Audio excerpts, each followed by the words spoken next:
Zelenski Bakıya iki məqsəddən gəlir. Birinci məqsəd neft kəmərlərini qorumaq. Hava texnologiyasından, hava hücumundan müdafiə vasitələrindən, karada və dənizdə olan Azərbaycanın neft platformalarını, İlham Əliyevə lazım olan gəlir sahələrini, obyektləri, neft qaz platformalarını qorumaq. Yəni Zelenski bir planla, bir komanda ilə gəlir. Ne kadar raket lazımdır, ne kadar havadan hücum müdafiə vasitələri lazımdır ki, Azərbaycanın neft platformalarını, qaz platformalarını qorusun, Azərbaycan rahat savaşa girə bilsin.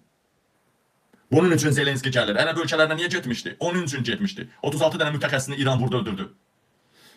İndi də Zelenski əsas məqsədi Azərbaycanda neft platformalarını qorumaq.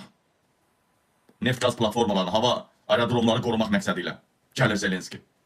Zelenski gəlir ki, İlham Əliyev, artıq sən bizim tərəfdəsən, İsrailin tərəfindəsən. Bunu İran da bilir, bunu qəbul elə. Artıq Bakı vurulacaq. Bu savaş çox böyük savaş olacaq. Zelenski gəlir savaşın həcmini anlatmağa. Bir. Zelenski gəlir savaşın həcmini anlatmağa. Bir. Enerji təhlükəsizliyini qorumağa. İki. İlham Əliyevin müharibə zamanı hansı ölkədə olacaq, hansı ölkədə güya Azərbaycandaymış kimi müharibə Azərbaycandaymış kimi olacaq. Üç. Və Zelenski elə belə gəlmir Azərbaycana. Daha oyun oynama. Daha arada qalmaq, arada gedib gələn pox yer məsələsi var. Ha. Daha arada gedib gəlmək olmaz. Bu savaşda deyirəm, Azərbaycan vurulacaq. Azərbaycan vurulacaq. İlham Əliyev kasıb balalarını qırğına verəcək. Bu savaşda İlham Əliyev məhv ediləcək. Burada iki variant var. Ya İlham açıq savaşa girməlidir. Girəcək, hansı ölkədən çox güman ki, ya Amerikadan ya Vatikandan idarə edəcək. Ən təhlükəsiz yer Vatikandır. Elə Meloni də ona görə gəlmək istəyir. Ən təhlükəsiz yer Vatikandır, İlham Əliyev Vatikandan idarə edəcək.